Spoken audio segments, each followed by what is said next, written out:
আমি আমার স্ত্রীকে 5 বছর পূর্বে 3 তালাক দেই, এই 5 বছরের মধ্যে অন্য কোথাও তার বিবাহ হয়নি, এখন আমি তাকে পুনরায় বিবাহ করতে চাই।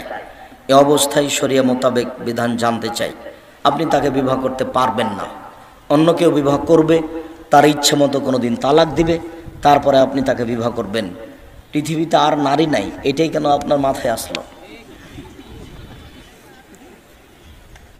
প্রথমে আমাদের এই বিষয়গুলো মনে রাখতে হবে।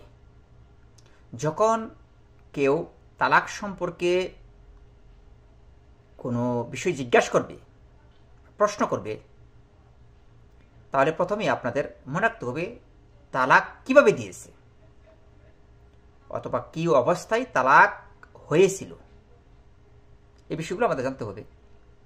ধরুন কেউ, অনেক মানুষ আছে, একটা মানুষ তালাক দিয়েছে একসাথে 3 তালাক, এখন কি একেবারে বউ হারাম হয়ে যাবে? না, বউ হারাম হবে না একেবারে। 3 তালাক যদি সে দিয়েও থাকে এক মাদ্রাসে অথবা এক বৈঠকে, এক মাদ্রাসে দ্বারা উদ্দেশ্য আপনারা এটা মনে রাখতে হবে। কেউ যদি বলে যে 1 তালাক 2 তালাক 3 তালাক, অথবা আমি তোমাকে 3 তালাক দিলাম, এটা হলে মানে কি এক মাজলিস অথবা এক বৈঠক। তালাক কয়টি হবে? একটি হবে। এটা যদি সে সুন্নাত পদ্ধতিতে তালাক দিয়ে থাকে। অন্য যে বিষয়গুলো আছে সেই বিষয়গুলি, যে কোরআনের হাদিসের যে আইন আদেশ এবং নিষেধ আছে, এই নিষেধগুলো মেনে নিয়ে কেউ যদি এইভাবে বলে যে আমি তোমাকে 3 তালাক দিলাম, তাহলে তালাক কতটি হবে? একটি হবে। এটা আমাদের মনে রাখতে হবে। তালাক হয়েছে এখানে একটি, 3টি হয়নি। এখন কেউ যদি মানে ফুতুয়া দিই যে আমার স্ত্রী তো আমি 3 তালাক দিয়েছি, এখন সময় হয়ে গেছে, 5 বছর হয়ে গেছে, সে বিবাহ বসেনি, এখন আমি বিবাহ করতে পারবো কিনা? হ্যাঁ, বিবাহ করতে পারবেন। কারণ কি, আপনি যদি এইভাবে তালাক দিয়ে থাকেন, অথবা যদি আপনি তালাক দিয়ে থাকেন রাগান্বিত অবস্থায় তালাক দিলে কিভাবে? যে কেউ যদি তার স্ত্রীর সাথে ঝগড়া করতে করতে এক পর্যায়ে সে তার স্ত্রীকে বলল যে আমি তোমাকে তালাক দিলাম, 3 তালাক দিলাম, তাহলে এই বিষয়টি নিয়ে কিন্তু ওলামারা যেটা শক্তিশালী মত, যেটা যে তালাকই হবে না। এটা কেন তালাক হবে না?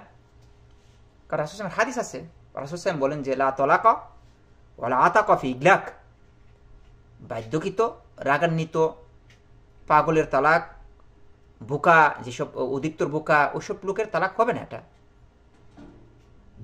এটা কিন্তু হাদিস দ্বারা প্রমাণিত একটা সত্য বিষয় যে লা তালাকা, কোন তালাক নেই।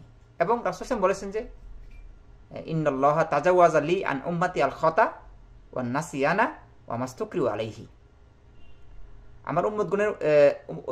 আমার উম্মতগণকে 3টি বিষয় আমার জন্য ক্ষমা করে দেওয়া হয়েছে। তার মধ্যে একটি হলো কি, যদি তাকে বাধ্য করে কেউ, তাহলে রাগে তাকে বাধ্য করেছে।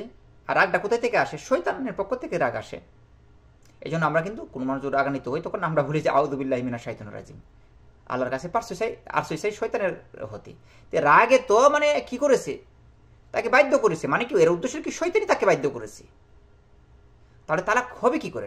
এটা তো তালাক হবে না। এই জন্য এই বিষয়গুলো আমাদের আগেই জেনে নিতে হবে। তারপর আরো কতগুলো বিষয় আছে, হায়েজ অবস্থায় তালাক হবে কিনা।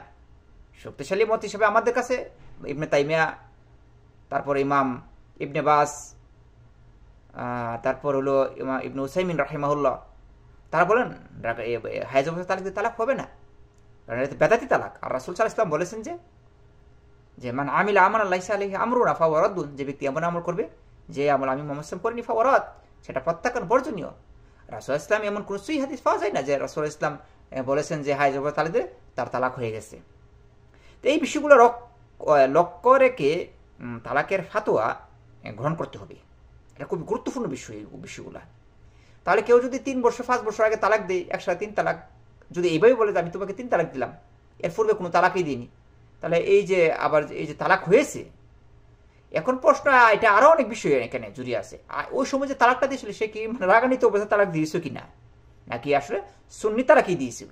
তার রাগান্বিত অবস্থায় তালাক দিলে তার বউ কিন্তু আসলে তালাকই হয়নি। আর যদি সে রাগান্বিত অবস্থায় তালাক না দিয়ে থাকে, মানে সহি সুস্থ মস্তিষ্কে সে তালাক দিয়েছে, তা তালাক 3টি দিল, আর তালাক হবে একটি। তো এই বিষয়গুলো আমাদের লক্ষ্য রাখতে হবে। এই বিষয়গুলো আমাদের লক্ষ্য রেখে প্রত্যেকটা মানুষের ফতোয়া দেওয়া জরুরি। আল্লাহু আ'লাম।